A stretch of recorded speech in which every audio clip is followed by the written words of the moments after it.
चलिए स्टार्ट करते हैं।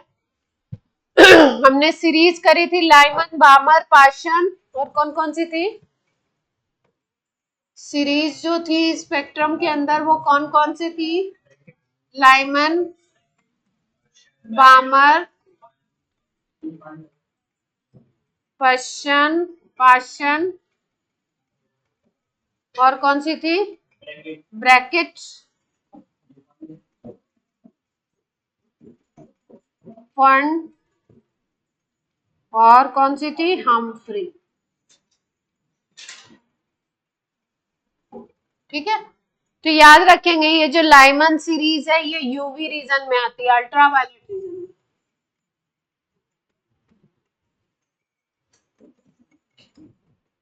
बामर जो आती है, केवल बामर ऐसी सीरीज है जो विजिबल में आती है।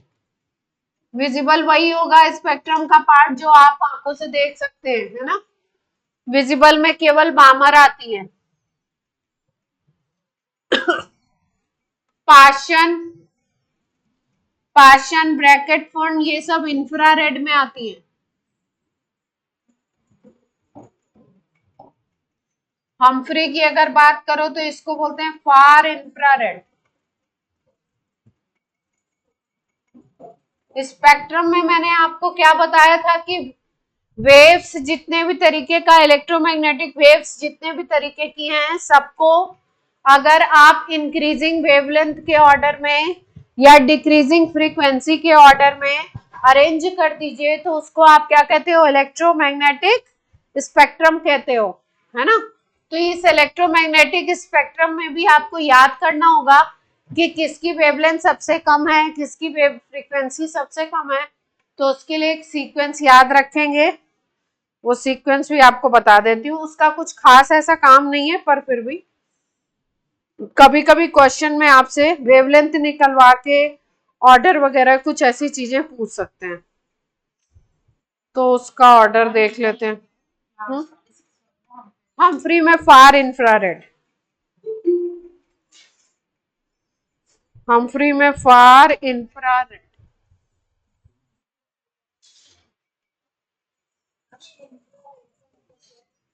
ये रीजन है स्पेक्ट्रम के।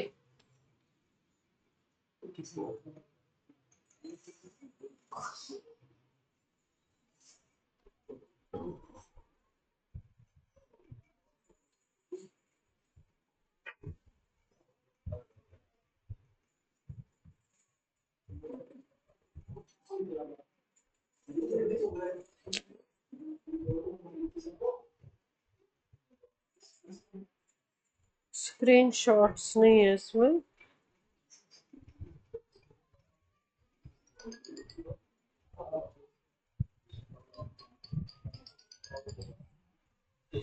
चलिए, तो स्पेक्ट्रम में जो आपका स्पेक्ट्रम में इंक्रीजिंग वेवलेंथ का जो ऑर्डर है, इंक्रीजिंग वेवलेंथ या डिक्रीजिंग फ्रीक्वेंसी भी कह सकते हो। वेवलेंथ और फ्रीक्वेंसी एक दूसरे के अपोजिट चलते हैं ना, तो या तो इंक्रीजिंग वेवलेंथ की बात कर ले या डिक्रीजिंग फ्रीक्वेंसी। तो उसमें याद रखिए इंक्रीजिंग वेवलेंथ में क्या क्या ऑर्डर है। सबसे पहले आती है गामा रेस, उसके बाद है एक्स रेस, उसके बाद आएगा यूवी रेस, अल्ट्रावायलेट, अल्ट्रावायलेट के बाद आता है विजिबल, अल्ट्रावायलेट के बाद आता है विजिबल। विजिबल में याद रखिए 400 से 700 नैनोमीटर तक वेवलेंथ होगी। 750 था एग्जैक्ट।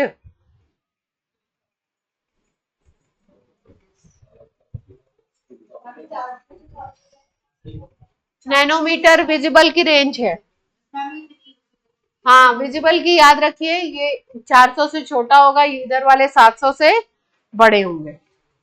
इसके बाद आता है आपका इंफ्रारेड,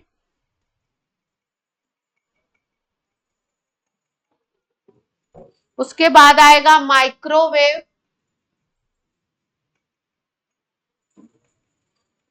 उसके बाद है आपके रेडियो वेव्स, और फिर उसके बाद रेडियो में मतलब छोटी वेवलेंथ वाली, और फिर लॉन्ग रेडियो।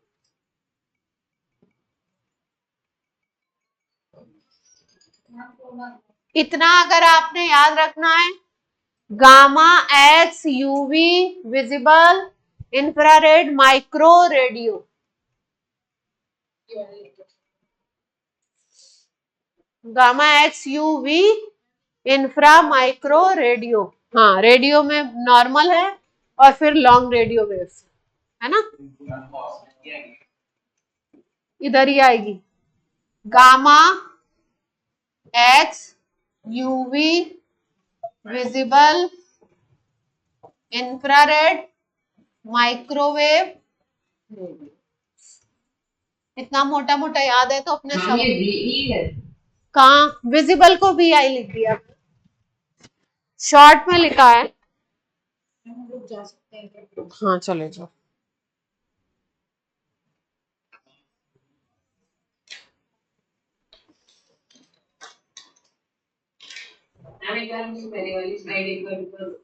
इससे पहले वाले में क्या लिखा था, मैंने कुछ लिखा ही नहीं। लिखा था, हाँ लिखा था।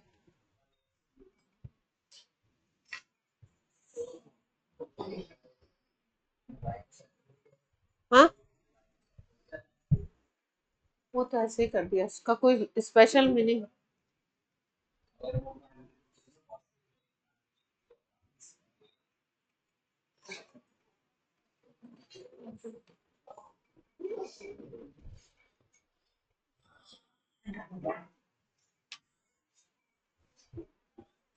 आज हम लोग बोर मॉडल के क्या क्या अच्छे अच्छे पॉइंट्स से यूजेस थे, फिर इनके क्या ड्रॉबैक्स थे वो करेंगे, और फिर आगे हम लोग बात करेंगे अगले वाले मॉडल की। अब बचा तो ज्यादा नहीं है पर थोड़ा टाइम लगेगा, नई चीजें वैसे। कैलकुलेशन टाइप वाला तो यही था बोर मॉडल। हाँ, कैलकुलेशन तो बोर मॉडल में ही थी।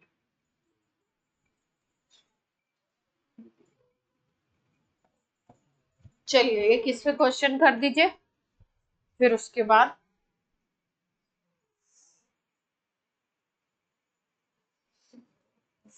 बोलिए, कुछ कहना चाहते हैं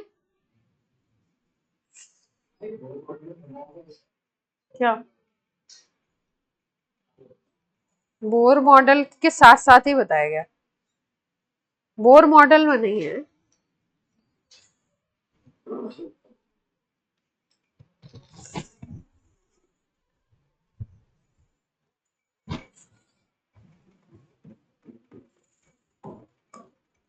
क्वेश्चन है आपका, अगर हाइड्रोजन का ग्राउंड स्टेट है तो एनर्जी उसकी दे रखी है -13.6 इलेक्ट्रॉन वोल्ट। ग्राउंड स्टेट में एनर्जी दे रखी है, पूछ रहे हैं energy of electron in He plus in second excited state. Second excited state में निकालना है। EU क्या है? कहाँ EU? Electron volt, EV। EV is electron. Second excited state, third shell होगा सेकेंड एक्साइटेड स्टेट, क्योंकि फर्स्ट शेल होता है सबसे पहले शेल नंबर 1 ग्राउंड स्टेट, फिर शेल नंबर 2 एक्साइटेड स्टेट 1, फिर शेल नंबर 3 एक्साइटेड स्टेट 2, ऐसे चलते हैं आगे। तो एक्साइटेड स्टेट 2 यानी कि शेल नंबर 3 में निकालना, और किससे निकालना है? हीलियम प्लस के। तो एनर्जी का फॉर्मूला लगा के जल्दी से निकाल दीजिए, एनर्जी का फार्मूला लगा के जल्दी से वैल्यू निकाल दीजिए, कितनी होगी?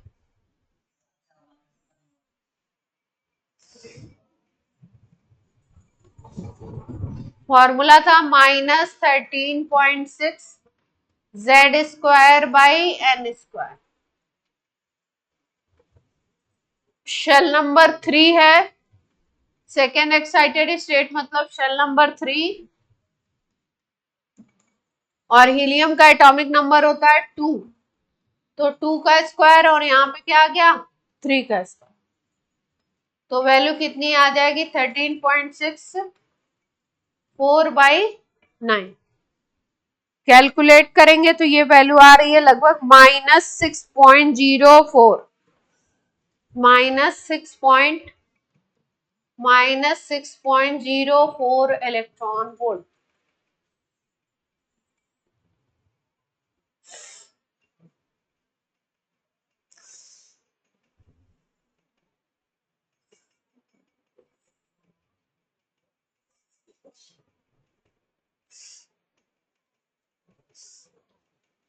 डी ब्रॉई इक्वेशन आपको करा दी थी ना मैंने, डी ब्रॉई करा दिया था, डी ब्रॉगली जिसको बोलते हैं ना।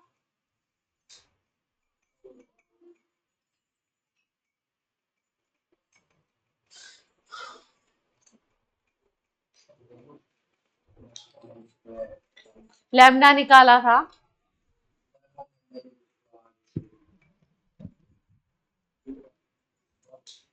कहाँ है ये डी ब्रॉय नहीं है तो रिडबर्ग है।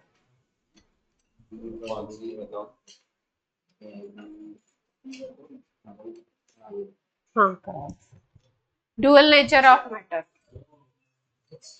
इलेक्ट्रॉन को वेव भी बोला और इलेक्ट्रॉन को पार्टिकल भी बोला, वही है डी ब्रॉय। चलिए अब देखिए जैसे एनर्जी का जो फॉर्मूला है इसमें ये जो माइनस साइन है इसका क्या मतलब है, इस माइनस साइन का क्या मतलब है, क्या सिग्निफाई करता है। एनर्जी के फॉर्मूला में हमने लिखा -13.6 Z²/n²। ठीक है, इसका देखो मतलब ये है, पहले समझ लो बात को। जैसे मान लो ये न्यूक्लियस है, ठीक, ये शेल नंबर 1 है, 2 है, 3 है और इस तरीके से आगे बढ़ते जाओ तो यहाँ पे शेल नंबर इनफाइनाइट होगा, है ना। मतलब अगर बहुत ज्यादा डिस्टेंस हो जाए न्यूक्लियस और इलेक्ट्रॉन के बीच में, अगर बहुत ज्यादा डिस्टेंस हो जाता है तो फोर्स ऑफ अट्रैक्शन लगभग 0 हो जाता है।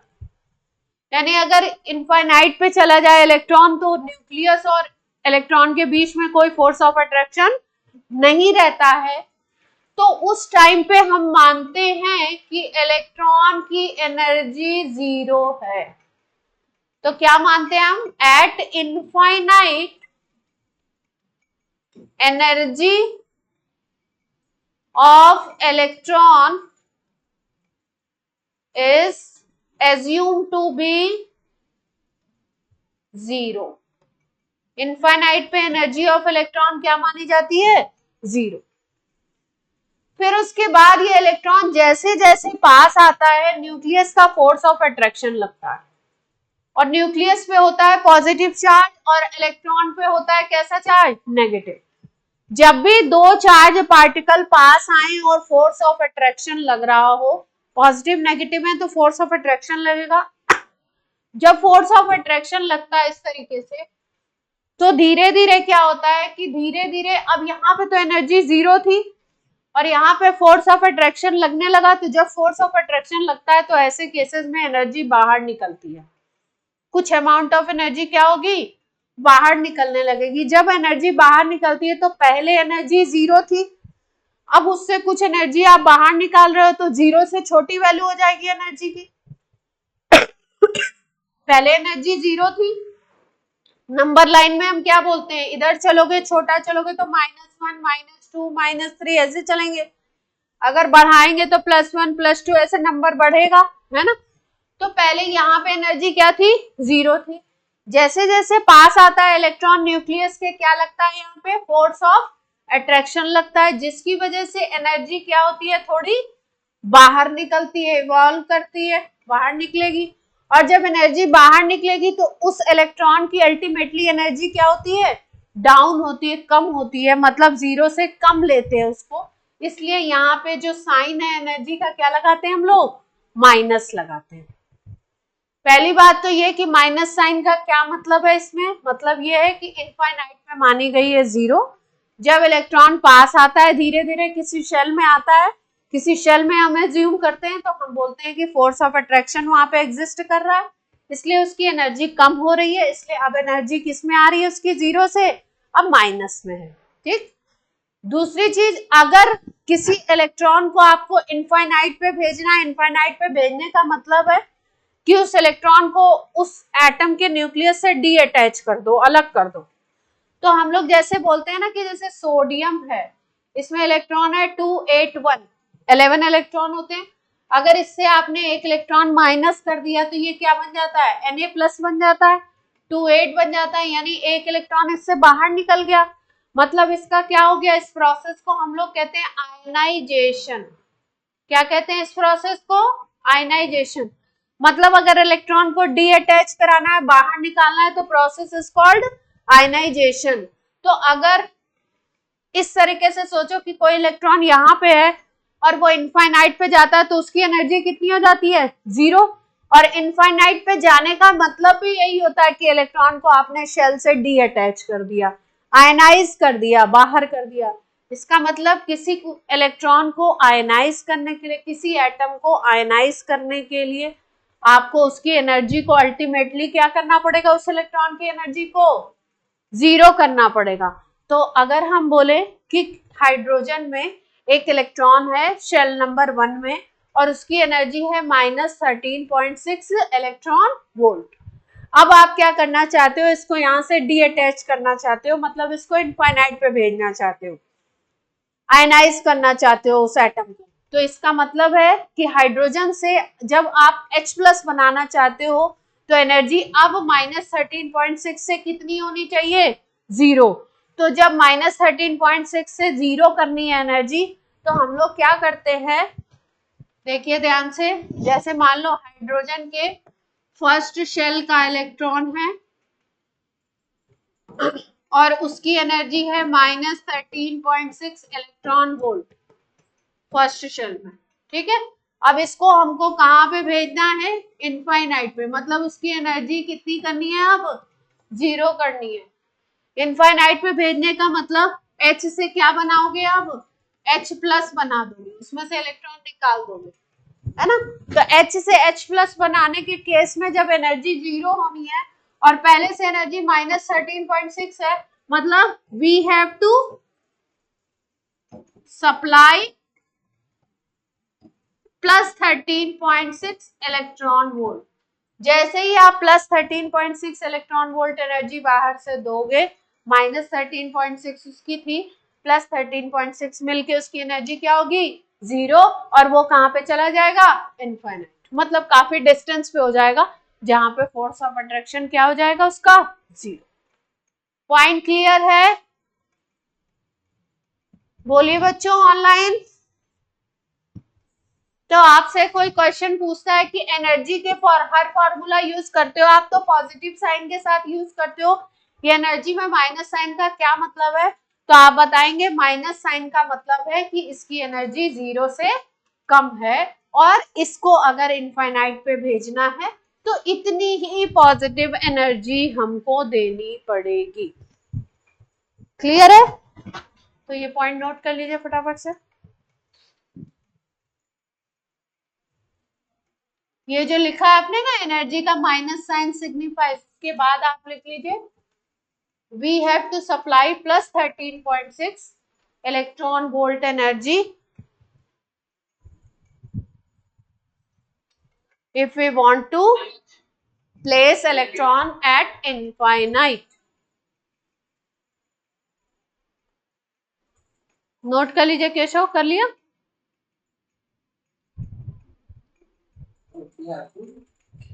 If we have to place electron at infinite,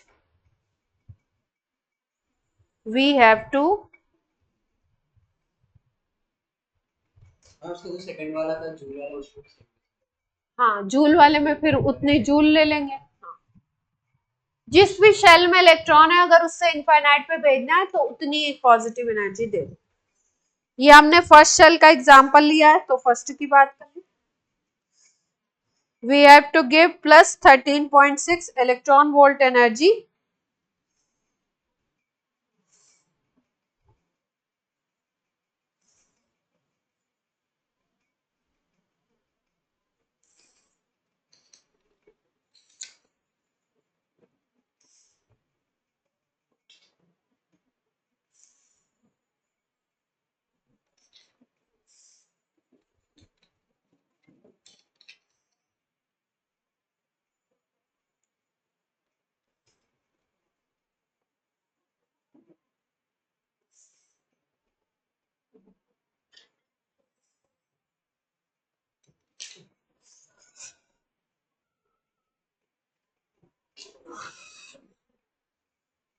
हो गया।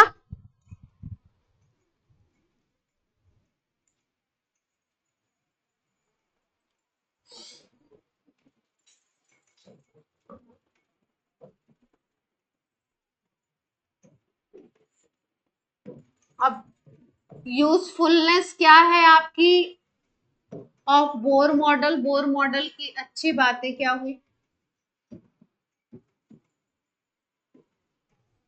सबसे पहला कि हाइड्रोजन के लाइन स्पेक्ट्रम जो मिल रहा था ना, उस लाइन स्पेक्ट्रम को इन्होंने एक्सप्लेन कर दिया कि लाइन स्पेक्ट्रम क्यों मिल रहा है। Explain line spectrum of hydrogen atom. Electron कैसे कैसे एनर्जी गेन करेगा, तो कैसे आपको लाइंस मिलेंगी, ये सब इन्होंने बोर ने डिस्क्राइब कर दिया, कितनी एनर्जी लेगा। फिर उसके बाद स्टेबिलिटी ऑफ एटम के बारे में भी बोला इन्होंने।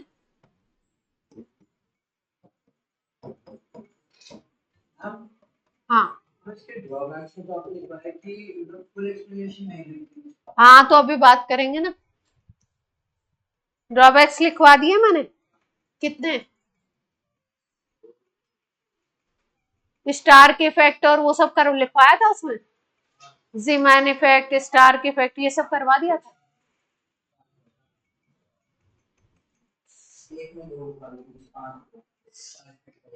ठीक ठीक ठीक, वेरी गुड।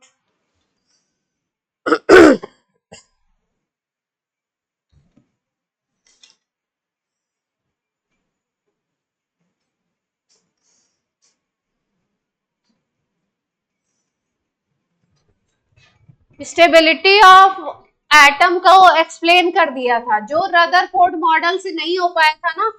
रदरफोर्ड क्या कह रहे थे कि ये तो न्यूक्लियस है और ये क्या कर रहा है, इलेक्ट्रॉन इसके चारों तरफ रिवॉल्व कर रहा है, रिवॉल्व करते करते एनर्जी को लूज कर रहा है, लूज करते करते करते करते कहां गिरेगा, इस पे गिर जाएगा, है ना। और क्या होगा, एटम डिस्ट्रॉय हो जाएगा। लेकिन इन्होंने क्या बोला, बोर ने बोला कि भाई ऐसा कुछ नहीं है, अगर फर्स्ट में है तो उसकी एनर्जी है -13.6 इलेक्ट्रॉन वोल्ट, अगर सेकेंड सेल में है तो उसकी एनर्जी है -13.6 इलेक्ट्रॉन वोल्ट डिवाइडेड बाई 2 का स्क्वायर, अगर थर्ड में है तो उसकी एनर्जी है 13.6 बाई 3 का स्क्वायर, है ना। अगर फोर्थ शेल में है तो एनर्जी कितनी है, -13.6, हाँ हाइड्रोजन के लिए इतनी एनर्जी है। मतलब अगर ये चौथे शेल में है तो इसकी एनर्जी इतनी होगी, थर्ड में है तो इतनी है, सेकंड में है तो इतनी है, फर्स्ट में है तो इतनी है। तो ये ऐसा कुछ नहीं है कि थर्ड फोर्थ से अगर इसको थर्ड में आना है तो ये पहले 1 इलेक्ट्रॉन वोल्ट निकालेगा, फिर 2 निकालेगा, फिर 3 निकालेगा, क्योंकि अगर वो लगातार इलेक्ट्रॉन एनर्जी को निकालेगा ना तो लगातार लाइन कंटिन्यूअस स्पेक्ट्रम मिलेगा, जो हमने पहले बात की थी। सारी वेवलेंथ मिलती है जब, तो क्या बोलते हैं उसको, कंटिन्यूअस। अगर वो लगातार एनर्जी इधर से इधर आने में लगातार एनर्जी, जैसा कि रदरफोर्ड ने बोला था, तो स्पेक्ट्रम कैसा मिलना चाहिए था, कंटिन्यूअस, सारे वेवलेंथ मिलने चाहिए थे। लेकिन ये क्या कहते हैं, ये कहते हैं कि अगर इसको फोर्थ से थर्ड पे आना है तो जो फोर्थ और थर्ड के बीच की एनर्जी का डिफरेंस है ना, उतनी एनर्जी ये बाहर निकालता है और थर्ड पे आ जाता है, मतलब बीच में कभी नहीं रहता। ये बोलते हैं फोर्थ से थर्ड पे आएगा, थर्ड से सेकंड पे, या थर्ड से फर्स्ट पे, जितना उसका एनर्जी डिफरेंस है, फोर्थ से थर्ड पे आना है तो फोर्थ और थर्ड के बीच का जो एनर्जी डिफरेंस है, जितना एनर्जी डिफरेंस उतनी बाहर निकालेगा और ये थर्ड पे आ जाएगा।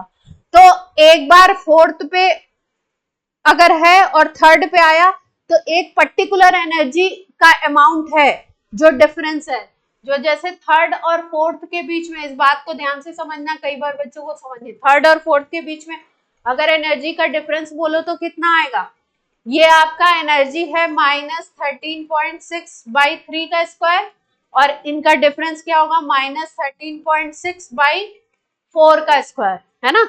ये जो डिफरेंस है, इतना ही डिफरेंस इसको एनर्जी निकालनी पड़ेगी फोर्थ से थर्ड पे आने के लिए। इसका मतलब इसके हिसाब से, इस डेल्टा ई के हिसाब से SC बाई लैम्डा अगर निकालोगे तो लैम्डा की वैल्यू फिक्स है बिल्कुल, और लैम्डा फिक्स है इसका मतलब स्पेक्ट्रम में एक पर्टिकुलर कलर की लाइन आपको दिखाई देगी, तो लाइन स्पेक्ट्रम मिलेगा। थर्ड से अगर सेकंड पे आता है तो दूसरी लाइन, थर्ड से अगर फर्स्ट पे आता है तो कोई और लाइन, इस तरीके से पर्टिकुलर लाइंस मिलेंगी पर्टिकुलर कलर्स की, पर्टिकुलर वेवलेंथ की। कोई ऐसा कॉन्सेप्ट नहीं है कि लगातार एनर्जी लूज करेगा और आके न्यूक्लियस पे गिरे।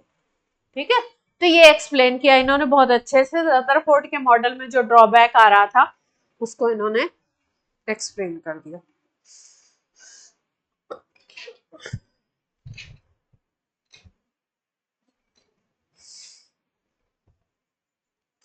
अब डी ब्रॉई इक्वेशन हम लोग पढ़ चुके हैं। डी ब्रॉई के साथ साथ एक और हम लोग, अब हम बोर मॉडल सबसे पुराना थॉमसन था, फिर रदरफोर्ड आ गए, रदरफोर्ड ने न्यूक्लियस वगैरह की डिस्कवरी कर दी, न्यूक्लियस की बात कर दी। आफ्टर दैट हम लोगों ने नील्स बोर की बात की, नील्स बोर ने सारा आपका रेडियस और स्पेक्ट्रम सब कुछ इंट्रोड्यूस कर दिया अपने मॉडल में, है ना। फिर उसके बाद कुछ और बातें आई जो मॉडर्न प्रिंसिपल्स थे, जो बोर एक्सप्लेन नहीं कर पाए थे। जैसे बोर डी ब्रॉई को नहीं एक्सप्लेन कर पाए थे, बोर ने नहीं बताया कि जो इलेक्ट्रॉन है वो वेव की तरह भी काम कर सकता है, इसका कोई एक्सप्लेनेशन नहीं था उनके पास। अभी जो प्रिंसिपल पढ़ाने जा रहे हैं अगला आपको, उसके बारे में भी बोर ने कोई भी बात नहीं करी थी, तो उसको हम कह सकते हैं ड्रॉबैक्स ऑफ बोर थ्योरी। तो दो चीजों को हम साथ पढ़ते हैं, लेकिन हमने एक चीज पहले पढ़ ली है, डी ब्रॉय पहले पढ़ लिया। अब हम पढ़ने जा रहे हैं uncertainty, uncertainty principle of Heisenberg. Scientist का नाम है हाइजेनबर्ग।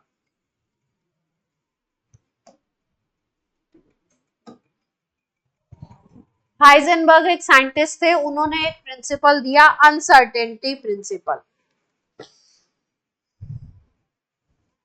हाइजेनबर्ग कहते हैं कि अगर कोई इलेक्ट्रॉन है, मान लो ये एक इलेक्ट्रॉन है, ये न्यूक्लियस के चारों तरफ अगर रिवॉल्व कर रहा है, घूम रहा है, और आप कोशिश करो कि इसकी न्यूक्लियस से कितनी पोजीशन है, डिस्टेंस कितनी है वो कैलकुलेट कर लो, और ये कोशिश करो कि इसकी वेलोसिटी कैलकुलेट कर लो या मोमेंटम कैलकुलेट कर लो, तो हाइजेनबर्ग कहते हैं कि अगर आप इसकी पोजीशन को एक्यूरेट कैलकुलेट कर पाते हो तो वेलोसिटी में एरर आता है, वेलोसिटी एक्यूरेटली कैलकुलेट नहीं कर पाओगे।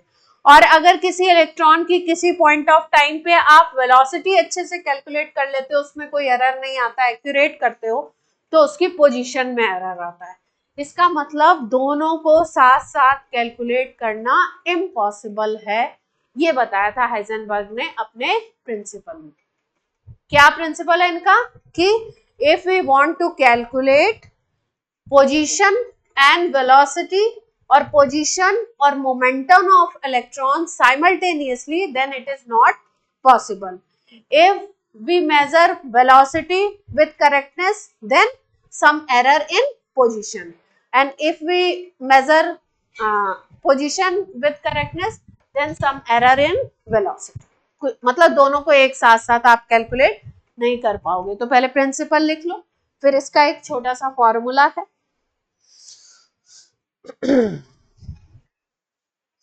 It is impossible to measure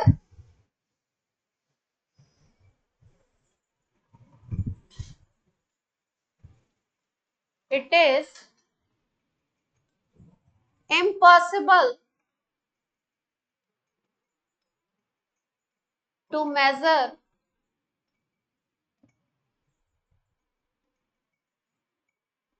position and velocity, bracket में लिख लो मोमेंटम,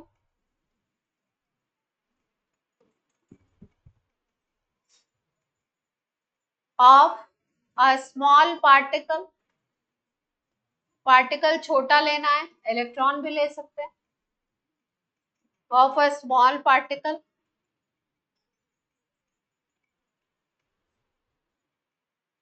उसमें एग्जांपल ले लिया इलेक्ट्रॉन साइमल्टेनियसली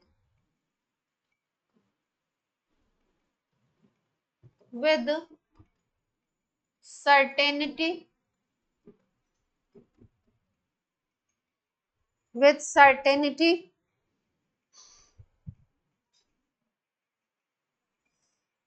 और एक्यूरेसी।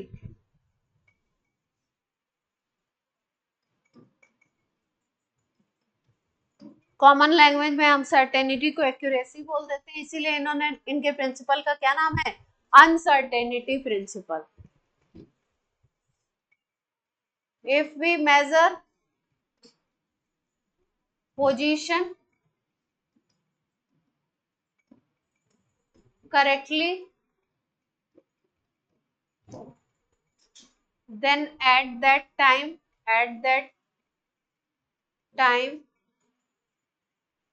velocity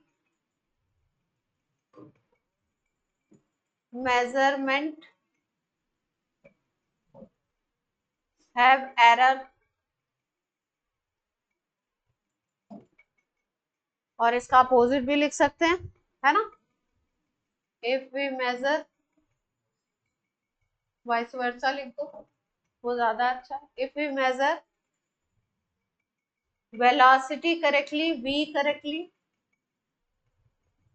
और लिख सकते हो v with certainty, then at that time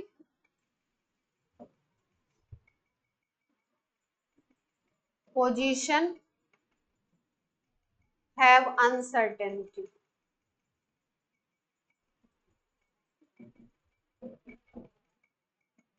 मतलब अगर आपने बता दिया कि इस टाइम पे वेलोसिटी इतनी है फिक्स, है ना, तो उस समय पोजीशन सही सही नहीं बता पाते हैं, मेजर नहीं कर पाते हैं, और अगर आपने पोजीशन सही सही बता दी तो वेलोसिटी में एरर आ जाता है, मतलब एक्यूरेटली ऐसा देखा गया कि नहीं हो पाता। तो हाइजेनबर्ग ने ये जो अनसर्टेनिटी प्रिंसिपल दिया था, इसका एक फॉर्मूला भी दे दिया था साथ साथ में, तो पढ़ लेते हैं, नोट कर लिया प्रिंसिपल। फॉर्मूला इन्होंने दिया था delta H multiplied by delta P is greater than और equal to NH upon 4 pi, NH upon 4 pi.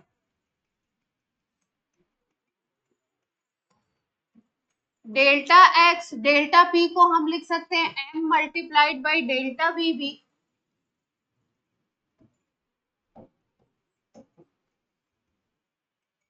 Bore model में NH अपॉन 2 पाई था ना, MVR इज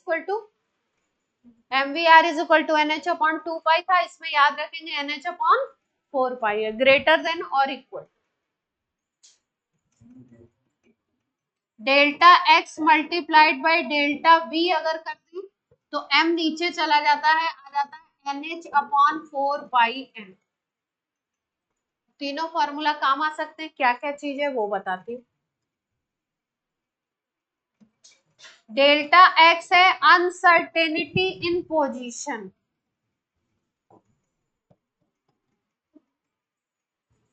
अगर अनसर्टेनिटी की बात कर रहे हो पोजीशन में तो उसको क्या लिख दिया, डेल्टा एक्स। डेल्टा पी है uncertainty in momentum, delta we हो गया अनसर्टेनिटी इन वेलोसिटी। क्वेश्चन में ये गिवन होते हैं आपको, अनसर्टेनिटी इन वेलोसिटी। एन होगा shell number, h Planck constant है, आपको पता ही है,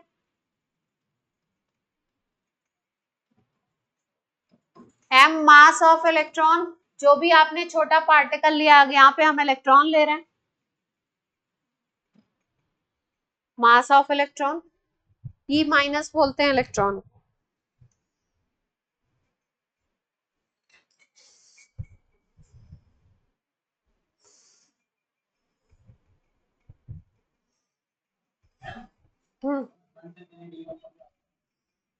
अनसर्टेनिटी का मतलब निश्चित रूप से आप नहीं बता सकते, तो उसको इन्होंने डेल्टा के फॉर्म में अनसर्टेनिटी लिख दिया। जैसे काइंड ऑफ कह सकते हो अनसर्टेनिटी को एरर, एरर कह सकते हो। एरर पढ़ते हैं ना फिजिक्स में, पढ़ लिया आपने एरर? डायमेंशन वाले चैप्टर में एरर वगैरह कुछ पढ़ा होगा। एरर पढ़ते हैं ना, वहां पे भी डेल्टा एक्स करके ऐसे करके कुछ तो पढ़ा होगा, हमने पढ़ा था।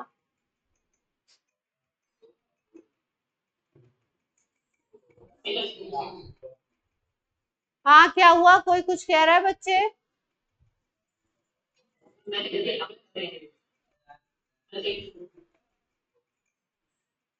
आवाज ही नहीं आ रही है, पता नहीं क्या बोल रहे हो। समझ में आ रहा है? हमें तो आ नहीं रहा। आपके ऑडियो क्लियर नहीं है बेटा?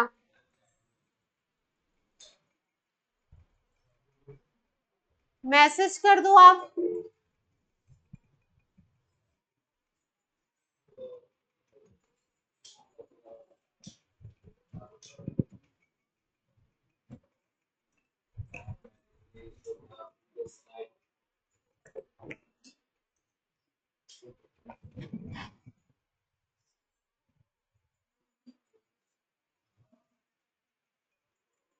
स्टार बना के इसमें लिख लो, अनसर्टेनिटी प्रिंसिपल। स्टार बना के नोट लिखेंगे, uncertainty principle and de Broglie equation is only applicable for microscopic particle. छोटे पार्टिकल्स के लिए है, ये नहीं कि बड़ी सी गेंद ले आए उसके लिए बता।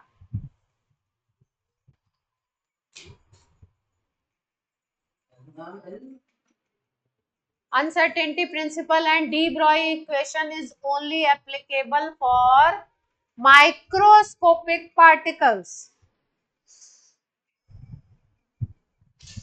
छोटे ही पार्टिकल्स के लिए है, ऐसा नहीं कि बड़े से कोई पार्टिकल ले आओ आप।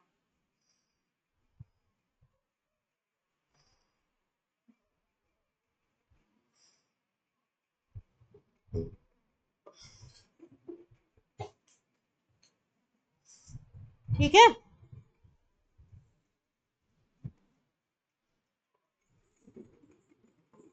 Only applicable for microscopic particle.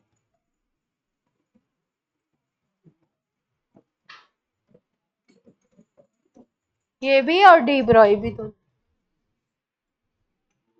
चलिए, इसमें सवाल तो बहुत ही कम आता है, पर आ ही जाए तो ये कर ही लेते हैं। आता तो बहुत कम है, पर फिर भी आजकल एनसीईआरटी पे फोकस कर रहे हैं थोड़ा सा। चलो एक सवाल कर लो, हैं? अच्छी बात है, बच्चों के पॉइंट ऑफ व्यू से ही सोचना चाहिए। देखो एडवांस में तो कुछ आए नहीं। हाँ, एडवांस में तो भाई, एडवांस तो एडवांस ही है।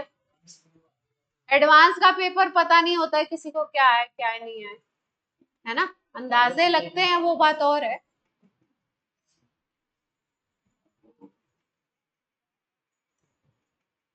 गोल्फ की बॉल है, उसका मास दे रखा है और 40 ग्राम, 40 ग्राम की मास की बॉल है एंड स्पीड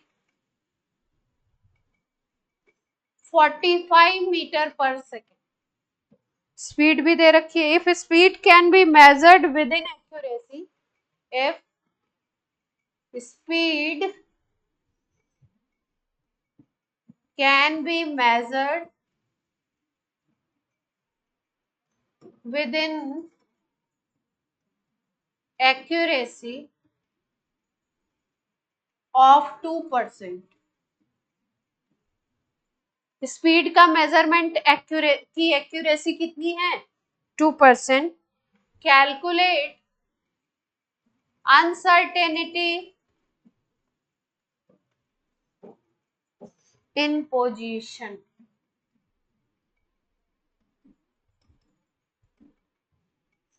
पोजीशन में अनसर्टेनिटी निकालनी है।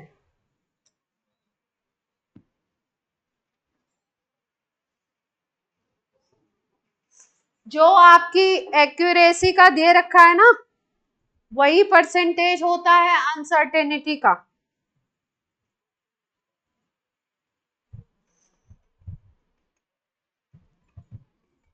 एनसीईआरटी का एग्जाम्पल है सर,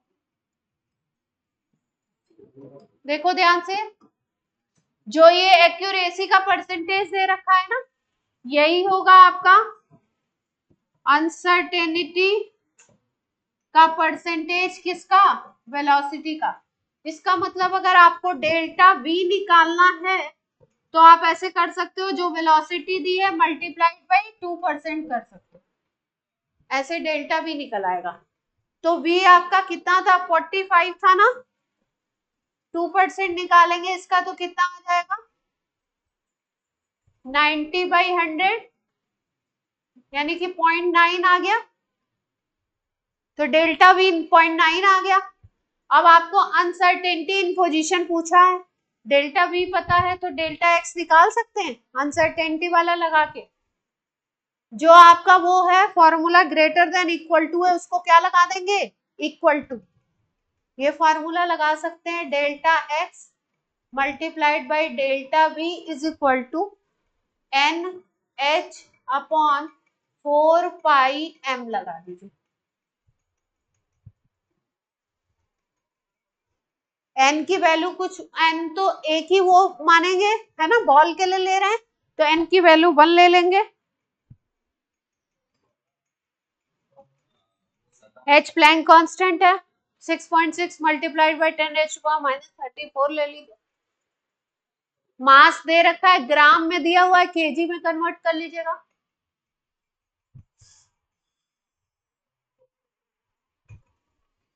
ये निकालना है आपको, डेल्टा एक्स निकालना है। ऑनलाइन बच्चों बात समझ आ रही है? एन हटा देते हैं, H upon 4πm multiplied by delta we, ये कर। एच की वैल्यू लगाइए, पाई की वैल्यू 3.14 ले लीजिए। एम कितना है? 40 ग्राम है ना, केजी में कन्वर्ट करोगे तो 10⁻³ से मल्टीप्लाई हो जाएगा। और वेलोसिटी, हाँ ले सकते हैं बिल्कुल। पाई को 22/7 ले लोगे तो 6.6 से कट जाएगा, 22 कट जाएगा ना। पाई को इन्होंने कहा 22/7 ले लो, ले लेते हैं, कोई दिक्कत नहीं।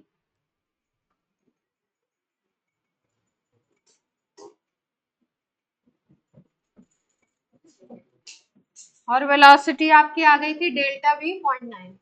इसको सॉल्व करिए, देखिए आंसर क्या आता है। ये 6.6 है, ये पॉइंट हटा दीजिए और ये पॉइंट हटा दीजिए, तो 22 से 66 3 टाइम्स में चला जाएगा, और 3 से ये बन गया 3।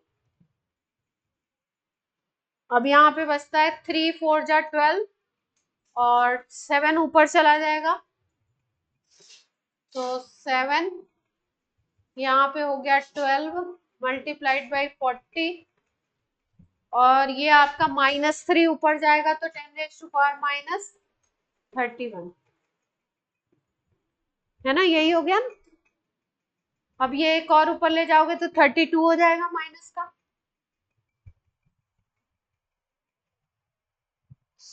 वैल्यू आ रही है 1.46 मल्टीप्लाइड बाई 10⁻³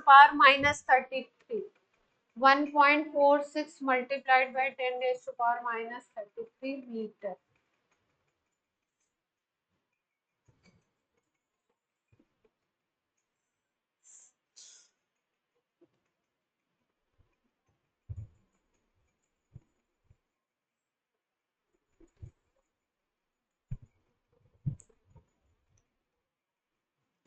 यही आएगा, है ना।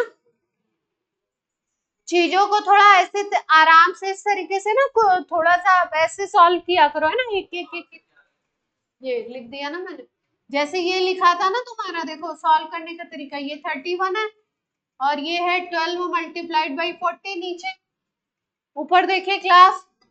तो इसको ऐसा करो 700 बना लो और इसको 10⁻³ कर दो, तो ये 12/40 हो गया। तो इसको काट देंगे अपन, तो यहाँ पे 70/48 आ जाएगा, 10⁻³ है ना। अब ये काटेंगे तो -33,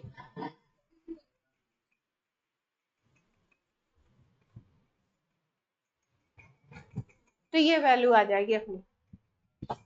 छोटा मोटा सवाल आया तो इस तरीके से आएगा। तो यानी एक्यूरेसी लिख रहे हैं या अनसर्टेनिटी लिख रहे हैं, दोनों क्या बात है, एक ही बात है। परसेंटेज में दिया होगा तो क्या करेंगे, डेल्टा वी या डेल्टा एक्स निकालने के लिए जो वेलोसिटी दी है उसमें वो परसेंटेज का मल्टीप्लाई कर, है ना, तो वैल्यू आ जाएगी। क्लियर है। एक बार जेईई मेंस में इसका फॉर्मूला पूछा था, 4 ऑप्शन में अलग अलग फॉर्मूला दे दिए थे, पूछ लिया था। और कुछ ऐसा खास अभी तक कुछ ऐसा डिटेक्टेड नहीं है, अभी तक कुछ पूछा नहीं उन्होंने।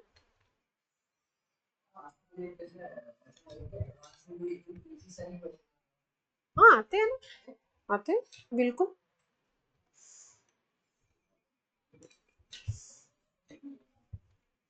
आते हैं, ऐसी कोई बात थोड़ी। पहले नहीं आते थे, अब अभी थोड़ा सा माइल्ड किया।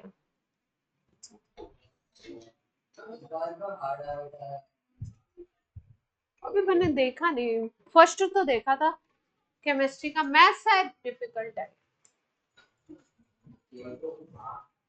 मैथ्स शायद डिफिकल्ट।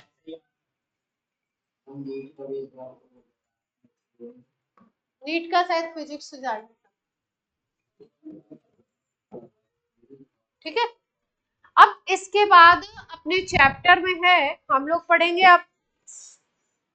अब हम लोग पढ़ने वाले हैं क्वांटम मैकेनिकल मॉडल, है ना। मतलब इतने सारे ये सारे मॉडल बता दिए गए, लेकिन उसके बाद भी जैसे ही अनसर्टेनिटी प्रिंसिपल आया और डी ब्रॉई इक्वेशन आई, वैसे ही इन दोनों चीजों का आंसर बोर नहीं दे पाए। तो अब कौन सा मॉडल आया, क्वांटम मैकेनिकल मॉडल, जिस मॉडल में एक इक्वेशन को ही हमको पढ़ना है और कुछ उसमें पढ़ना ही नहीं है। मतलब ऐसा नहीं कि वो छोटा मॉडल है, उसकी जो इक्वेशन है उसको ही सॉल्व करने में 15-20 पेज लग जाते हैं, हायर क्लासेस में सॉल्व कराया जाता है। अभी नहीं करना है, अभी अपने को नहीं करना है, रिसर्च वगैरह करते हैं जब, ठीक है। तो बट अपने को इक्वेशन जाननी है और इस इक्वेशन से क्या क्या चीजें निकलती हैं, कैसे कैसे क्वेश्चन बनते हैं, जो अपने लेवल के हैं उनको हम लोग करेंगे। ठीक, तो थोड़ा सा हम लोग इससे थोड़ा सा चैप्टर को अभी के लिए क्वांटम मैकेनिकल मॉडल की जो एक इक्वेशन है और जो कुछ 2-3 बातें हैं उनको छोड़ करके हम आगे बढ़ रहे हैं, और पहले हम आगे की चीज करेंगे फिर क्वांटम मैकेनिकल मॉडल करेंगे, क्योंकि उसमें बहुत थोड़ा सा कुछ ही करना है, जरा सा ज्यादा नहीं करना। तो पहले हम लोग आगे की थोड़ी सी बात करते हैं। अब इसके लिए एक चीज समझते हैं हम लोग, जैसे अब लास्ट है ये, जैसे हम लोग बात कर रहे थे आपका एक बार रिकैप करते हैं, बनाइए मत। जैसे थॉमसन ने बोला कि इलेक्ट्रॉन इस तरीके से चारों तरफ डिस्ट्रीब्यूटेड है ना, और पॉजिटिव पार्ट पूरा भरा हुआ है इस तरीके से, ये बोला था थॉमसन ने। तो ये मॉडल किसका था, थॉमसन का। फिर उसके बाद थॉमसन के मॉडल के बाद क्या बात आ गई, रदरफोर्ड आ गए। रदरफोर्ड ने बोला नहीं भाई, छोटा सा एक न्यूक्लियस भी है और यहाँ इलेक्ट्रॉन इस तरीके से भरे हुए हैं। ठीक, फिर उसके बाद कौन आ गया, फिर नील्स बोर आ गए। नील्स बोर बोले कि न्यूक्लियस तो है लेकिन कुछ फिक्स पाथ भी है, इलेक्ट्रॉन कहाँ पे रहता है, उस फिक्स पाथ में घूमता है, जिनको इन्होंने क्या कह दिया, ऑर्बिट बोल दिया। थॉमसन के टाइम पे ना न्यूक्लियस की कोई बात नहीं हुई थी, बोला गया था पॉजिटिव पार्ट होता है इवनली डिस्ट्रीब्यूटेड, उसमें इलेक्ट्रॉन होते हैं, ये थॉमसन कह दिए। रदरफोर्ड ने किसकी डिस्कवरी कर दी? न्यूक्लियस की, इसीलिए इनके मॉडल को न्यूक्लियर मॉडल भी कहते हैं। बोल दिया बीच में पॉजिटिव न्यूक्लियस होता है और चारों तरफ इलेक्ट्रॉन होते हैं। फिर ऑर्बिट का कॉन्सेप्ट आ गया, किसने दे दिया? नील्स बोर ने दे दिया। नील्स बोर बोले कि भाई जो आपका न्यूक्लियस बीच में है ठीक है, इलेक्ट्रॉन चारों तरफ घूमते हैं वो भी ठीक है, लेकिन इलेक्ट्रॉन एक फिक्स पाथ पे घूमते हैं, कहीं भी नहीं, आवारा नहीं है, कहीं भी घूमते रहे। क्या है उनका? एक फिक्स पाथ है। उस फिक्स पाथ को इन्होंने क्या बोला? ऑर्बिट बोला, जो सर्कुलर है। इन्होंने क्या बोला? ऑर्बिट को क्या बोला इन्होंने? सर्कुलर। ठीक है। इसके बाद एक और साइंटिस्ट आए, उन्होंने थोड़ा सा और कुछ इंट्रोड्यूस किया, तो थोड़ा सा उनकी बात करने वाले हैं। एक साइंटिस्ट आए, सोमरफेल्ड, पढ़ा हुआ है आप लोगों ने? सोमरफेल्ड। इन्होंने क्या बोला? इन्होंने बोला कि जो आपके ये ऑर्बिट्स है ना, ये सर्कुलर तो एक पर्टिकुलर केस में है, इलिप्टिकल ऑर्बिट का कॉन्सेप्ट दिया इन्होंने। क्या कॉन्सेप्ट दिया इन्होंने? बोला सर्कुलर ऑर्बिट के साथ साथ, ये न्यूक्लियस है, सर्कुलर ऑर्बिट के साथ साथ ऑर्बिट कैसी है? इलिप्टिकल भी है। तो इलिप्टिकल ऑर्बिट का कॉन्सेप्ट किसने दिया था? सोमरफेल्ड ने दिया। और सबशेल का कॉन्सेप्ट, अभी तक हम शेल पढ़ रहे थे, अब हम लोग पढ़ेंगे सबशेल। सबशेल के बारे में कॉन्सेप्ट किसने दिया? सोमरफेल्ड। तो लिखिए, ये बना लो ना एक छोटा सा, है? बना लो, ये छोटा सा बना लो। Thomson, Rutherford, then Niels Bohr, then Sommerfeld, है?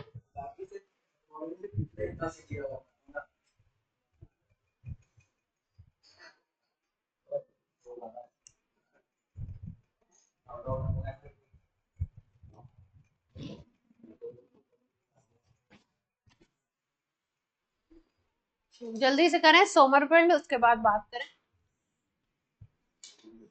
अच्छा सा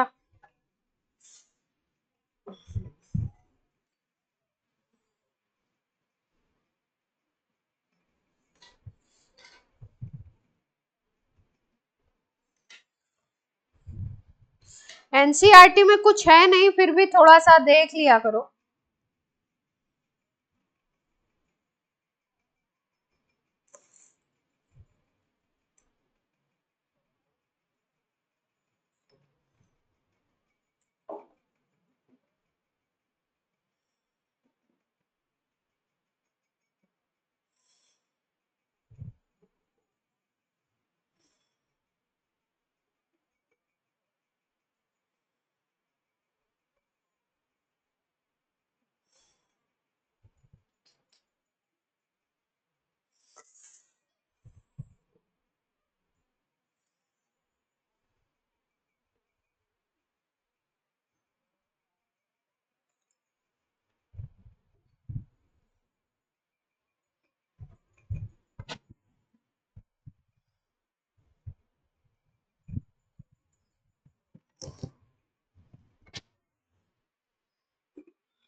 बना लिया?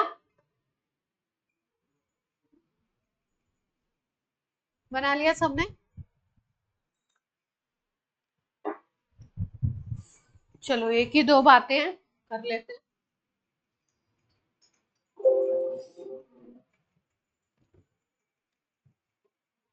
देखते हैं कोई पिक्चर है क्या।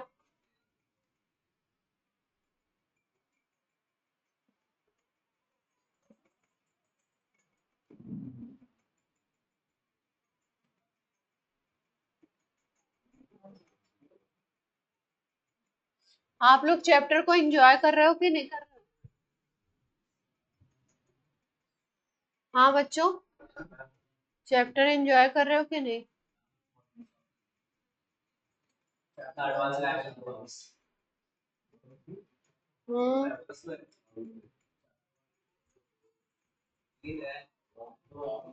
चलो, हाँ दो ही है।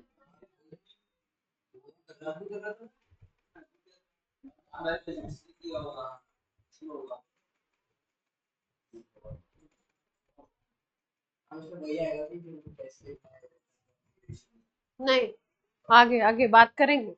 हाँ, उस पर बात करेंगे। सब शेल आ गई तो कॉन्फ़िगरेशन पे आ गया।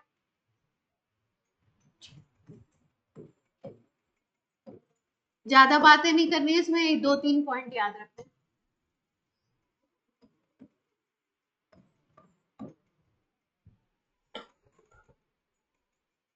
समझ तो लो पहले, समझ तो लो पहले। जैसे मान लो ये बोल रहा है ना इलिप्टिकल ऑर्बिट, इलिप्टिकल ऑर्बिट का मतलब एक ये अगर सर्कल होता है तो सर्कल में आपको पता होता है क्या होता है, सर्कल में कहीं से भी कोई एक्सिस खींच लो तो सबकी लेंथ डायमीटर बराबर ही होगा ना। इसमें क्या होगा, एक तो ये लंबा है एक्सिस और एक दूसरा एक्सिस ये छोटा होगा, है ना, ये लेंथ छोटी होगी। तो ये अगर आता है तो इसको बोलोगे मेजर एक्सिस, और ये अगर छोटा वाला आएगा इसको तो आप क्या बोलोगे, माइनर एक्सिस। और सोमरफेल्ड के मॉडल में सबशेल के लिए एक नया टर्म के दिया गया, स्मॉल के। जैसे हम लोग शेल के लिए क्या लिखते थे, एन लिखते थे ना, वैसे सबशेल के लिए इन्होंने क्या दिया, स्मॉल के, कैपिटल के भी नहीं, स्मॉल के एक लेटर दिया इन्होंने। और बोला कि जैसे मान लो आप बोलते हो कि सर्कुलर ऑर्बिट है, ऑर्बिट सर्कुलर है, जो आपकी बोर मॉडल में थी, जैसे हमने बोला n इज इक्वल टू 4 है, शेल नंबर 4, तो उसके लिए k इज इक्वल टू 4 होगा।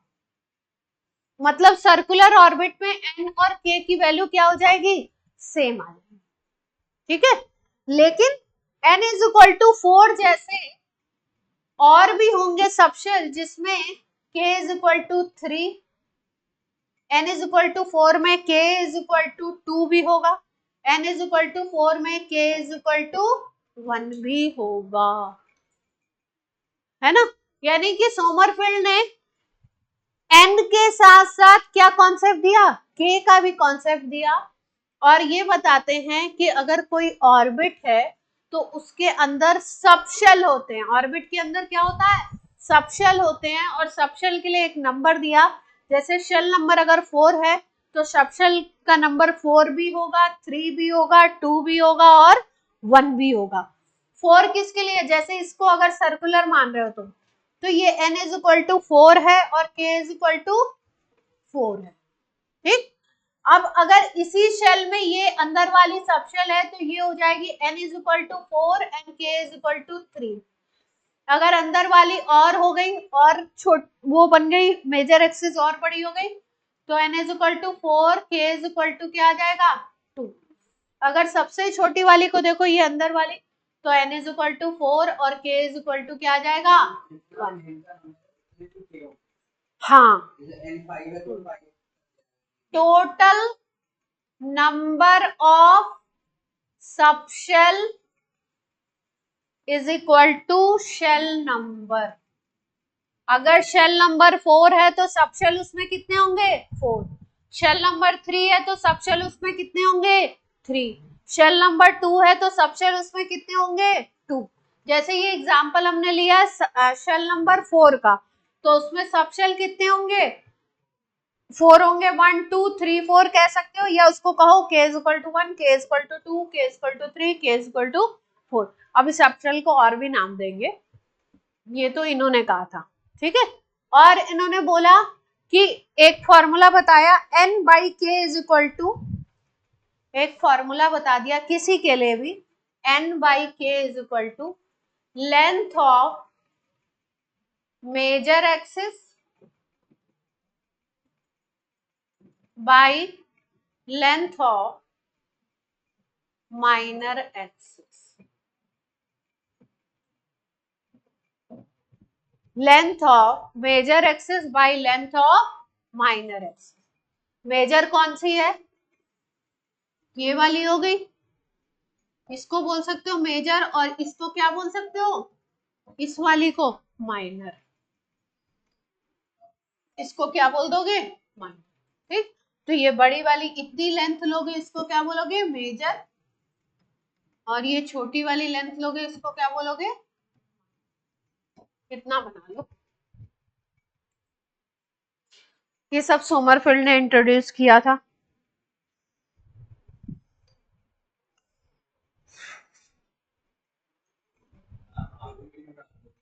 हम्म हम्म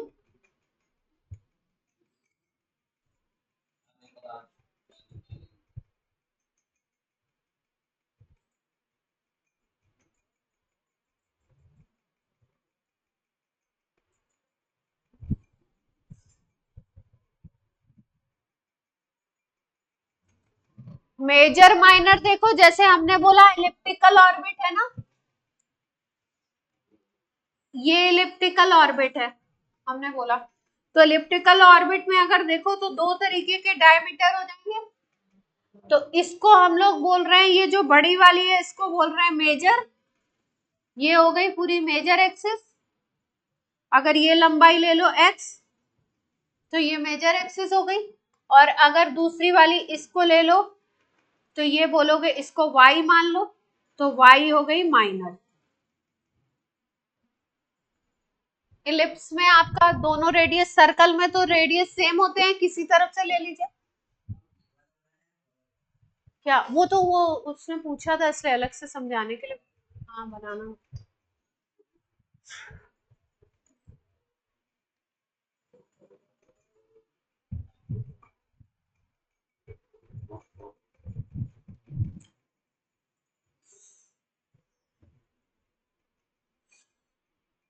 तो सबशेल का कॉन्सेप्ट किसने दिया था, सोम।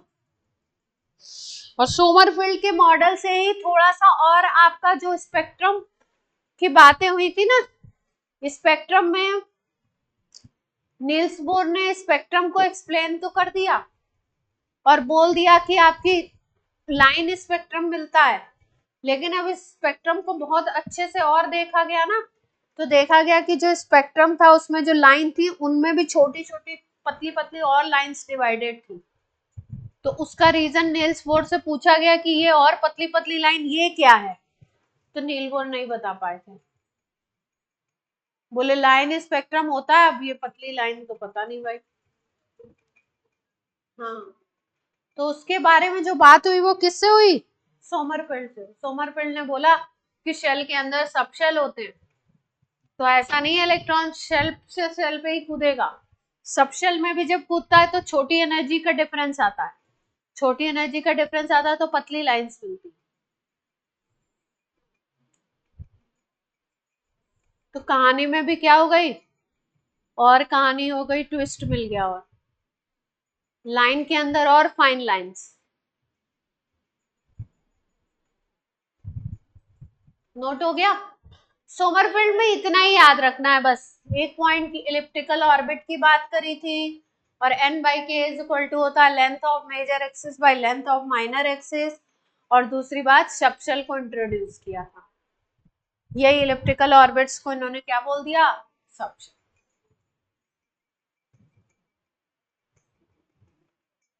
ठीक है।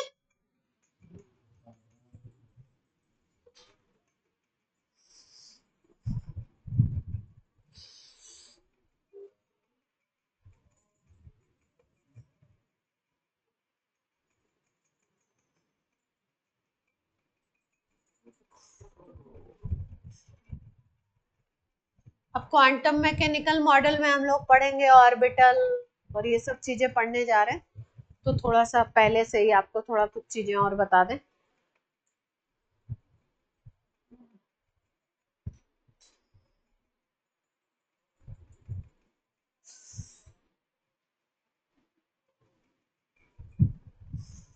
चलो,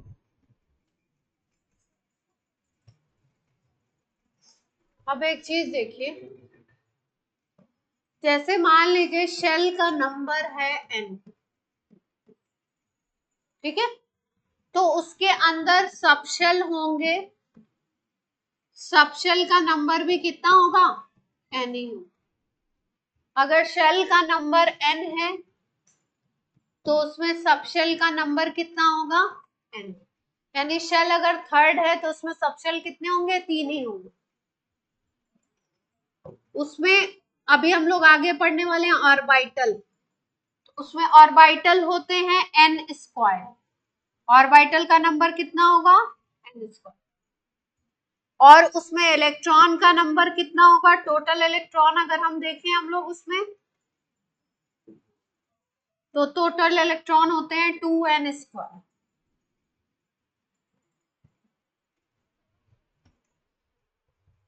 एग्जाम्पल ले लेते हैं, जैसे मान लो हमने बोला शेल नंबर है 3, थर्ड शेल की बात कर रहे हैं, तो उसमें सब शेल कितने हो जाएंगे? सब शेल भी 3 होंगे। ऑर्बिटल कितने होंगे उसमें? ऑर्बिटल अभी पढ़ेंगे हम लोग, 9। और उसमें टोटल इलेक्ट्रॉन कितने होंगे? 18। थर्ड शेल में टोटल इलेक्ट्रॉन कितने होते हैं? 18 इलेक्ट्रॉन। किसी भी शेल के लिए ये एप्लीकेबल है, जितने शेल उतने ही सब शेल। और ऑर्बिटल क्या हो गया? उसका स्क्वायर। और इलेक्ट्रॉन उसमें 2 और मल्टीप्लाई कर दो, 2n स्क्वायर। यानी शेल नंबर 2 में सब शेल कितने हो गए? 2। ऑर्बिटल कितने हो गए? 4। इलेक्ट्रॉन कितने हो गए? 8। निकाल लेंगे सब लोग ये काउंटिंग। बोलिए बच्चों।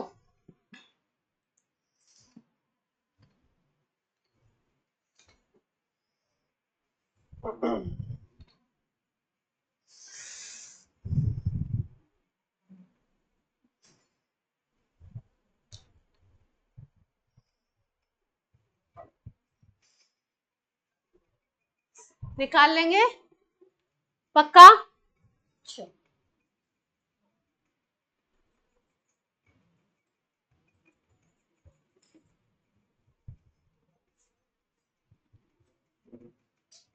अब हमने आपको बताया शेल, शेल के अंदर क्या है? सब शेल। और सब शेल के अंदर क्या है? ऑर्बिटल। ऑर्बिटल के अंदर कौन बैठा हुआ है? इलेक्ट्रॉन। यही बात हुई। शेल को डिनोट करते हैं n से। सब शेल जो होते हैं, सब शेल का नाम जो दिया गया था SPDF, इस तरीके से है। सब शेल का क्या नाम है? SPDF। ये जो SPDF नाम दिए गए हैं,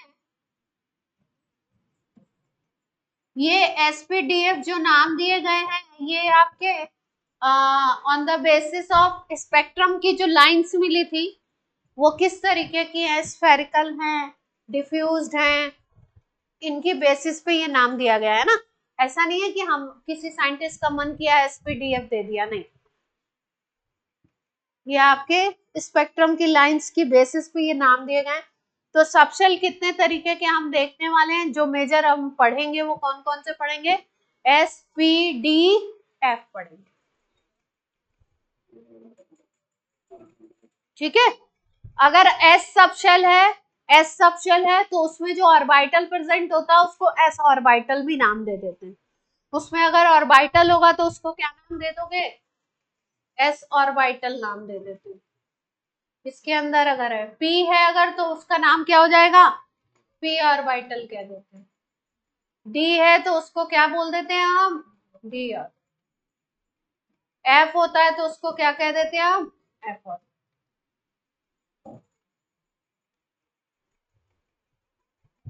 अब हम लोग आने वाले हैं ऑर्बिटल। ऑर्बिटल पढ़ेंगे, फिर क्वांटम मैकेनिकल मॉडल की चीजें हाँ, तो उसकी जो मेन चीज है वो पहले पढ़ लेंगे, और वो जो कबाड़ा वो बाद में, लास्ट में। मतलब जिसको नहीं करना है पर ऐसा ज्यादा नहीं। उसमें 2-4 चूज करके चीजें करेंगे जिनसे क्वेश्चन आते जाएंगे। चलो अब हम लोग करने वाले हैं ऑर्बिटल। अभी ये जो चीजें है ना, इनको ऐसे छोटे छोटे टुकड़े टुकड़े में आपको बता रहे हैं, फिर लास्ट में एक पिक्चर में आपको पूरा सम अप कर देंगे जिससे आप सबको रिलेट कर पाओगे। अभी तक हमने बोला था, नील्स बोर ने कॉन्सेप्ट दिया था ऑर्बिट का, ऑर्बिट की बात करी थी और ऑर्बिट को बोला सर्कुलर, और सर्कुलर का मतलब होता है, सर्कल का मतलब होता है बात कर रहे हो 2D में। किसमें बात कर रहे हो? 2 डायमेंशन में।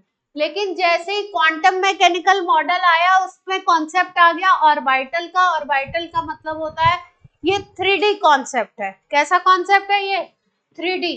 तो ऑर्बिटल वो चीज होती है, नील्स बोर ने अभी तक बताया था कि एक पर्टिकुलर सर्कुलर पार्ट है, सर्कुलर पाथ है, उस पे इलेक्ट्रॉन घूम रहा है। लेकिन ऑर्बिटल कॉन्सेप्ट में अब जो मॉडर्न थ्योरीज कहती हैं वो ये कहती है कि इलेक्ट्रॉन का कोई ऐसा एकदम फिक्स जगह आप नहीं बोल सकते। जो आपकी इस समय की मॉडर्न थ्योरीज कहती है वो ये कहती हैं कि पोजीशन को कैलकुलेट करना एक्यूरेटली इम्पॉसिबल है। अनसर्टेनिटी प्रिंसिपल में तो इतना बोला गया कि अगर वेलोसिटी को एक्यूरेट कैलकुलेट कर रहे हो तब पोजीशन एक्यूरेट कैलकुलेट नहीं कर पाओगे, और अगर पोजीशन को एक्यूरेट कर रहे हो तो वेलोसिटी को एक्यूरेट नहीं कर पाओगे। लेकिन अभी जो मॉडर्न कॉन्सेप्ट है, जो जिसपे अभी का मॉडल बेस्ड है, उसमें ये बोला गया है कि पोजीशन को एक्यूरेटली कैलकुलेट करना पॉसिबल नहीं है।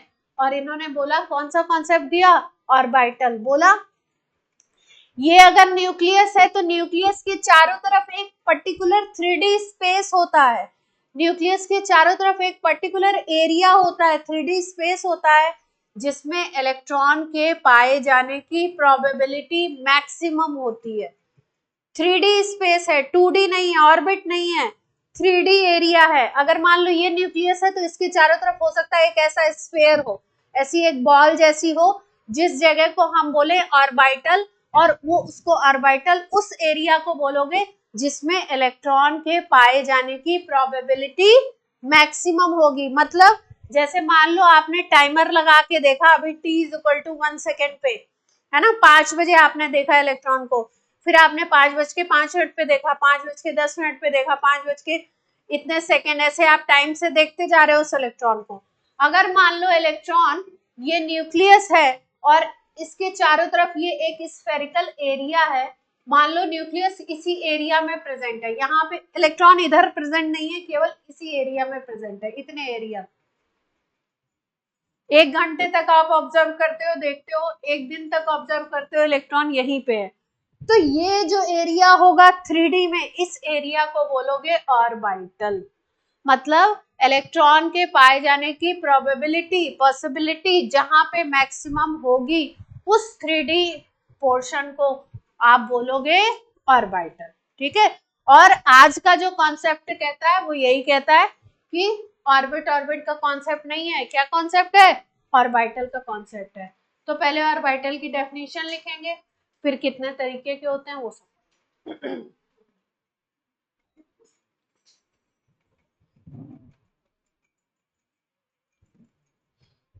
डेफिनेशन लिख लो। It is 3D space, 3 dimensional space, 3D को 3 डायमेंशनल स्पेस में लिख सकते हैं। 3D space around nucleus where probability of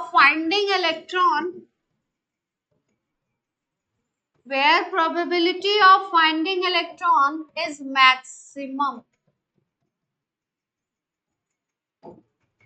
जहां पे इलेक्ट्रॉन के पाए जाने की प्रोबेबिलिटी, जहां पे इलेक्ट्रॉन के पाए जाने की पॉसिबिलिटी मैक्सिमम होती है, उसी 3D स्पेस को क्या कहते हो आप? ऑर्बिट। क्लियर है?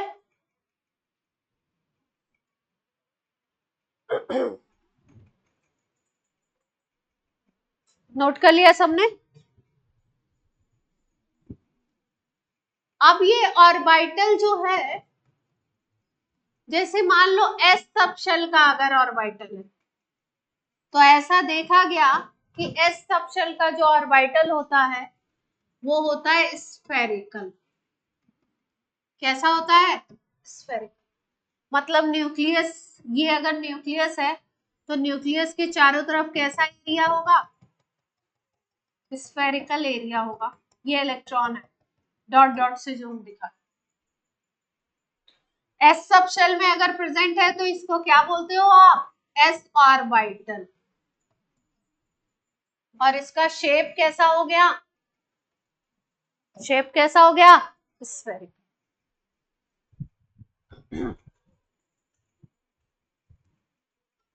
अगर 3 एक्सिस बना दो इसमें, अगर इसमें 3 एक्सिस बना लो आप, x y and z, x y and z 3 axis बना लो तो तीनों एक्सिस में होगा ना इलेक्ट्रॉन प्रेजेंट।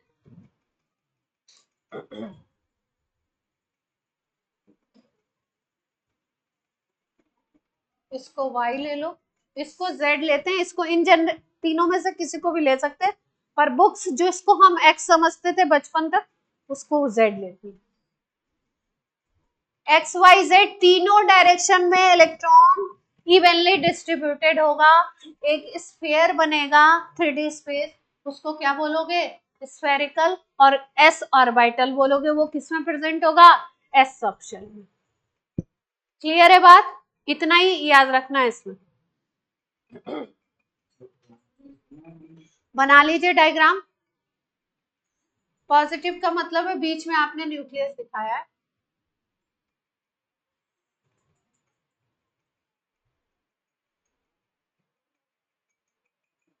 स्फीयर बॉल समझते हैं ना, इस तरीके से होगा, ball shape, sphere shape.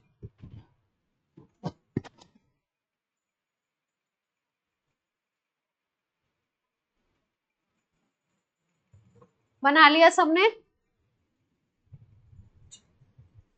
Second है p orbital. p subshell में प्रेजेंट होगा। p जो होता है वो डम्बल शेप होता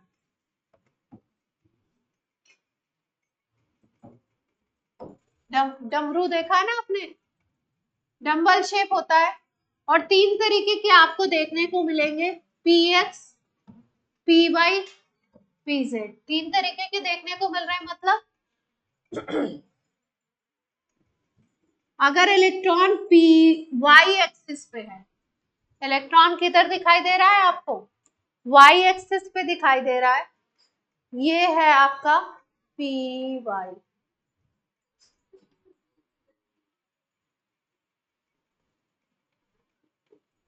ये हो जाएगा कौन सा? pz।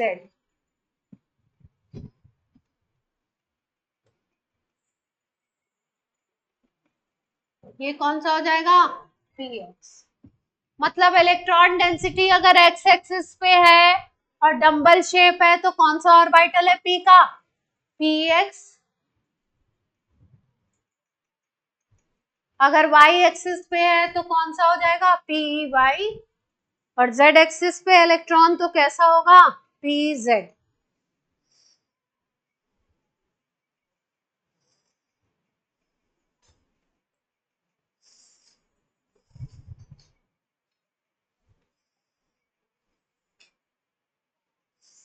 कोई समस्या? p सब शेल में p orbital, s subshell में s ऑर्बिटल। ये p ऑर्बिटल किस में होंगे? p सब शेल के अंदर होंगे।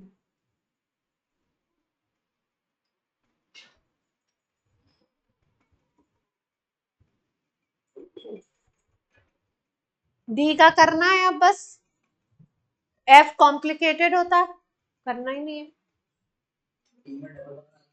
d में डबल डंबल, नोट हो गया था? d अगर सब शेल है तो उसके अंदर कौन सा ऑर्बिटल होगा? d। और कितने तरीके के होते हैं ये? 5 हो सकते हैं। शेप होगा डबल डंबल। कैसा होता है शेप? बनाते हैं, देखिए पहले नाम लिख लेते हैं, पांचों के नाम, dxy, dyz, dxz या zx भी लिख सकते हैं, dx square minus y square, dz square.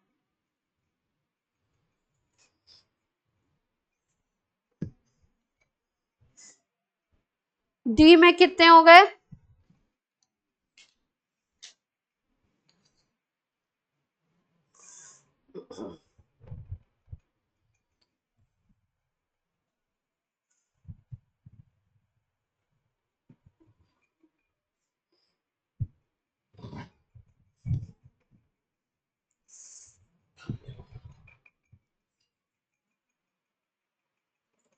चलो सबसे पहले dz बना, मान लो ये एक्सेस x मानते हो और ये वाली z मानते हो, ठीक है। तो dz स्क्वायर कुछ इस तरीके का होता है, dz स्क्वायर में ही केवल डबल डबल नहीं होगा, इन सब में डबल डबल, इसमें इस तरीके से एक रिंग होती है, ये dz स्क्वायर है, ये z एक्सिस के अलोंग होता है, इसमें इलेक्ट्रॉन डेंसिटी किसके अलोंग होती है? z एक्सिस के अलोंग। इसको बोलते हैं हम लोग dz स्क्वायर।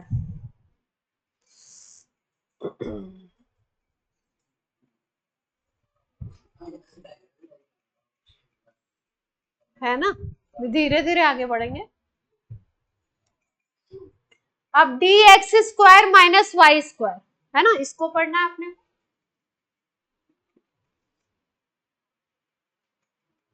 मान लो ऐसे बना दो, x एक्सिस y एक्सिस ऐसे बन सकती है, परपेंडिकुलर मतलब बन जाएगी ना, एक को x मान लें एक को y मान लें, अगर बन जाएगी ना। तो dx square minus y square के जो लोब्स होते हैं वो x पे होते हैं और किस पे होते हैं? y। हाँ वो कर सकते हैं। इसके लोब्स कहाँ पे हैं? x एक्सिस पे हैं और किस पे है? y axis. ये क्वेश्चन पूछते हैं इलेक्ट्रॉन डेंसिटी कहाँ पे है, dz स्क्वायर में कहाँ पे है, dx square minus y square में कहाँ पे है।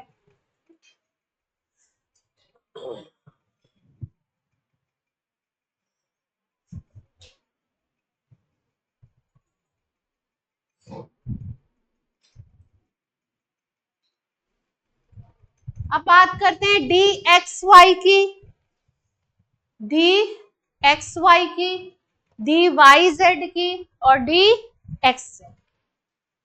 देखो ध्यान से, xy है ना, तो अगर 3D में आप सोचो तीन प्लेन, 3D में तीन प्लेन सोचो, मान लो ये x एक्स, ये आपकी x एक्सिस हो गई, ये y एक्सिस हो गई, है ना।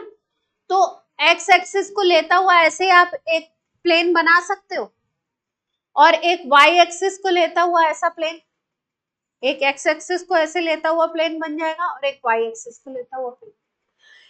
xy जो ऑर्बिटल होगा ना, क्या लिखा है इन्होंने?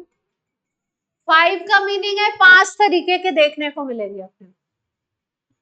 xy का मतलब है x square minus y square का मतलब मैंने बताया था आपको कि लोब इसके कहां पे होंगे? ऑर्बिटल के, इनको लोब्स बोलते हैं।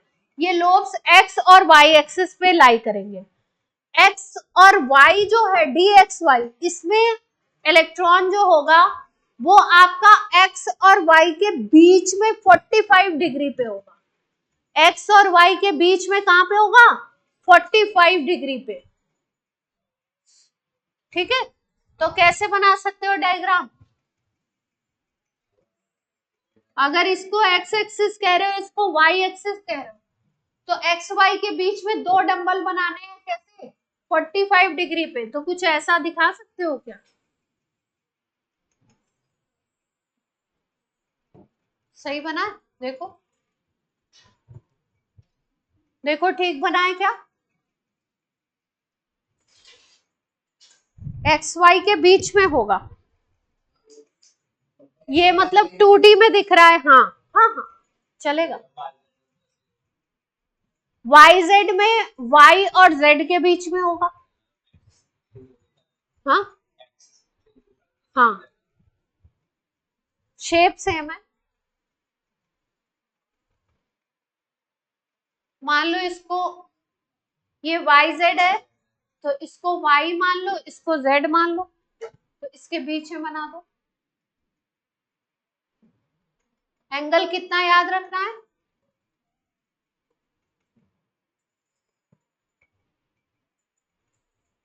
और एक्स जेड कैसा बन जाएगा, किसके किसके बीच में बनेगा? एक्स एक्सिस और जेड एक्सिस।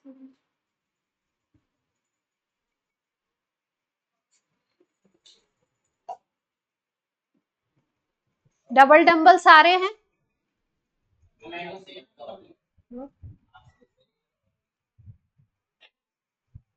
आज के लिए नहीं, एक डायग्राम में दिखा दे, 1 मिनट तक बैठे रहना। हाँ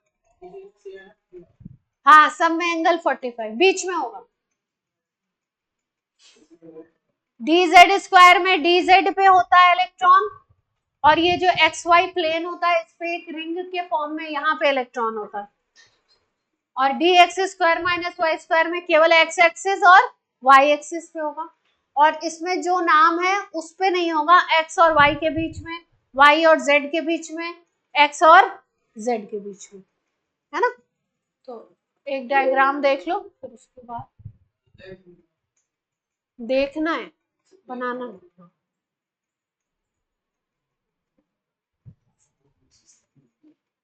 एक डायग्राम देख लो उसके बाद।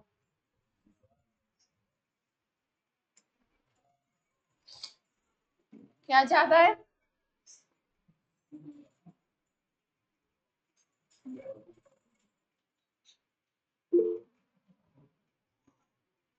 क्या ज्यादा है भैया? श्रीदा, हाँ बोलिए श्रीदा। मैम एक बार पीजेड स्क्वायर बता D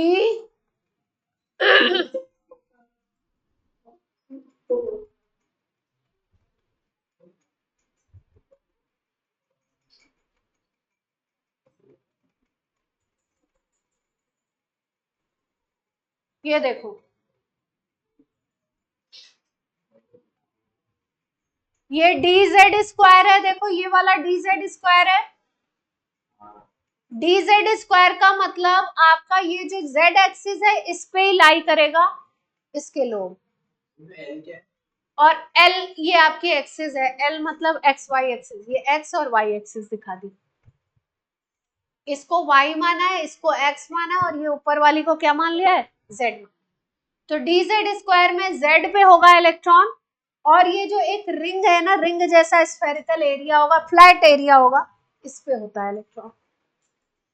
x square minus y square में एक्स एक्सिस के अलोंग होगा और वाई एक्सिस के अलोंग होगा, एक्स और वाई के बीच में नहीं होगा। यहाँ पे अगर देखो तो एक्स एक्सिस ये दिखाई दे रही है, वाई एक्सिस ये वाली दिख रही है ना, और जेड एक्सिस आपकी यहाँ पे डी जेड ये वाली है। तो ये वाला ऑर्बिटल है वाई जेड। वाई जेड का मतलब ना तो इलेक्ट्रॉन वाई पे होगा एग्जैक्टली, और ना ही किस पे होगा? जेड पे होगा, वाई और जेड के बीच में होगा। वाई एक्सिस जेड एक्सिस ये वाली है, और वाई एक्सिस कौन सी है? ये वाली। इनके बीच में यहाँ पे इलेक्ट्रॉन होगा, इसको देखो बीच में दिखाया गया ये वाला। एक्स जेड अगर 3D में समझ आता है तो बहुत अच्छी बात है, अगर नहीं आता है तो याद करना पड़ेगा कि एक्स जेड का मतलब इलेक्ट्रॉन ना एक्स एक्सिस पे है और ना जेड एक्सिस पे है। एक्स और जेड एक्सिस के बीच में 45 डिग्री पे कोई प्लेन अगर आप मानो तो उस पे होगा इलेक्ट्रॉन। दो प्लेन दिखाए जा रहे हैं, देखो ये जो प्लेन है ना, ये जो प्लेन दिखाए जा रहे हैं ना, ये दिखाए जा रहे हैं, इस प्लेन पे इलेक्ट्रॉन है ही नहीं। इनको बोलते हैं, अभी अगले क्लास में पढ़ाएंगे आपको, नोडल प्लेन। ठीक है। तो क्लियर हुई बात। आज की क्लास आपकी करते हैं ऑफ, अब नेक्स्ट क्लास में बात करेंगे। Thank you.